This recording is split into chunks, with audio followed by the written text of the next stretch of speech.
కామారెడ్డి జిల్లా బాన్స్వాడలో కేంద్ర మంత్రి అమిత్ షా డాక్టర్ బిఆర్ అంబేద్కర్పై చేసిన వ్యాఖ్యలకు నిరసనగా అంబేద్కర్ విగ్రహానికి కాంగ్రెస్ నాయకులు పాలాభిషేకం చేశారు. రాజ్యాంగాన్ని రచించిన వ్యక్తి డాక్టర్ బాబాసాహెబ్ అంబేద్కర్ అని, ఆయనని అవమానపరిచే విధంగా మాట్లాడిన కేంద్ర మంత్రి అమిత్ షా వెంటనే రాజీనామా చేయాలని కాంగ్రెస్ నాయకులు డిమాండ్ చేశారు. వారు రాజ్యాంగాన్ని రచించకపోతే మీరు హోంమంత్రిగా ఉండేవారు కాదని వారన్నారు. మా అణగారిన వర్గాలకు అంబేద్కర్ దేవుడని తెలిపారు. అమిత్ షాను మంత్రివర్గం నుంచి తీసేసి పార్టీ నుండి సస్పెండ్ చేయాలని వారు హెచ్చరించారు. బాన్స్వాడ నియోజకవర్గ కేంద్రమైనటువంటి బాన్స్వాడ పట్టణ కేంద్రంలో కాంగ్రెస్ పార్టీ నాయకులమందరం కూడా ఈరోజు అంబేద్కర్ గారికి పాలాభిషేకం చేయడం జరిగింది. ఏదైతే వారు ఈరోజు మరి భారతదేశంలో ఉన్నటువంటి ప్రతి పౌరుడు కూడా గుర్తుపెట్టుకోవాల్సిన వ్యక్తి ఎవరైనా ఉన్నారంటే అంబేద్కర్ గారు అని చెప్పేసి నేను గర్వంగా చెప్తా ఉన్నా. ఎందుకంటే ఈరోజు రాజ్యాంగాన్ని రచించినటువంటి వ్యక్తి వారిని అవమానపరిచే విధంగా మాట్లాడినటువంటి భారతదేశ హోంమంత్రి అమిత్ షా గారు వెంటనే రాజీనామా చేయాలని చెప్పేసి మేము డిమాండ్ చేస్తా ఉన్నాం. ఎందుకంటే ఈరోజు మరి వారు ఒక వర్గానికే కాకుండా, ఒక కులానికి, ఒక మతానికే కాకుండా భారతదేశంలో ఉన్నటువంటి ప్రతి పౌరునికి మరి అంబేద్కర్ గారు ఈరోజు మరి గుర్తుపెట్టుకోవాల్సిన అవసరం ప్రతి ఒక్క పౌరునికి ఉందని చెప్పేసి కూడా ఈ సందర్భంగా తెలియజేస్తా ఉన్నాం. మరి ఇట్లాంటి చర్యలు మంచి పద్ధతి కాదు. మీరు ఎందుకంటే భారతదేశ హోంమంత్రిగా ఉన్నారు, మరి ఎందుకంటే అంబేద్కర్ గారు రచించకపోతే మీరు కూడా ఈరోజు హోంమంత్రిగా ఉండే పరిస్థితి లేదు.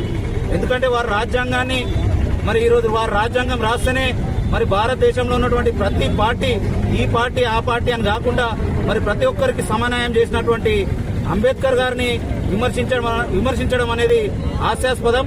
మరి వారిని వెంటనే మరి భారతదేశ ప్రధాని అయినటువంటి మోడీ గారు వెంటనే చర్యలు తీసుకోవాలని చెప్పేసి బాన్స్వాడ కాంగ్రెస్ పార్టీ తరఫున మేము డిమాండ్ చేస్తూ పార్లమెంటు సమావేశాల్లో భాగంగా గౌరవ కేంద్ర మంత్రి వర్యులు అమిత్ షా గారు పార్లమెంట్లో అంబేద్కర్ గారిని ఉద్దేశించి చాలా అవహేళనగా మాట్లాడడం జరిగింది. ఈ మధ్య అందరూ అంబేద్కర్ అంబేద్కర్ అంబేద్కర్ అని చెప్పేసి అంబేద్కర్ ని స్మరిస్తా ఉన్నారు. మీరు ఇలా గనక దేవుణ్ణి స్మరించుకుంటే మీకు 7 జన్మల పాటు స్వర్గలోక ప్రాప్తి జరుగుతుందని చెప్పేసి అమిత్ షా చెప్తా ఉన్నాడు.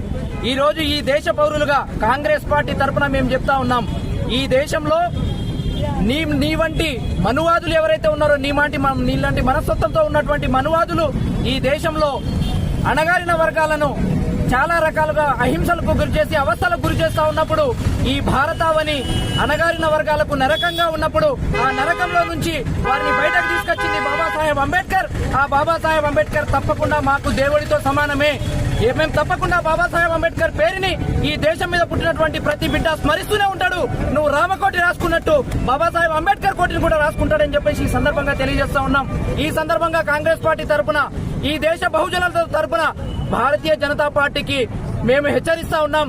అమిత్ షాని గనక మంత్రివర్గం నుంచి తీసివేసి ఆయనను పార్టీ నుంచి సస్పెండ్ చేయకపోతే ఈ బహుజన వర్గాలు భారతీయ జనతా పార్టీని ఈ దేశంలో భూస్థాపితం చేస్తామని చెప్పేసి హెచ్చరిస్తూ, అంబేద్కర్ మీద ఎంతటి విషం వీళ్ళకున్నది, అంబేద్కర్ పేరుని మనం స్మరిస్తా ఉంటే వీళ్ళు జీర్ణించుకోలేని వాళ్ళ దగ్గర ఈ రోజు బహుజనులైనటువంటి మనము వీరిని దేశంలో అధికారంలో ఉంచినాం.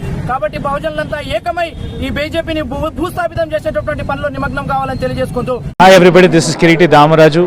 Like, share and subscribe to Saira TV. Oh, Saira!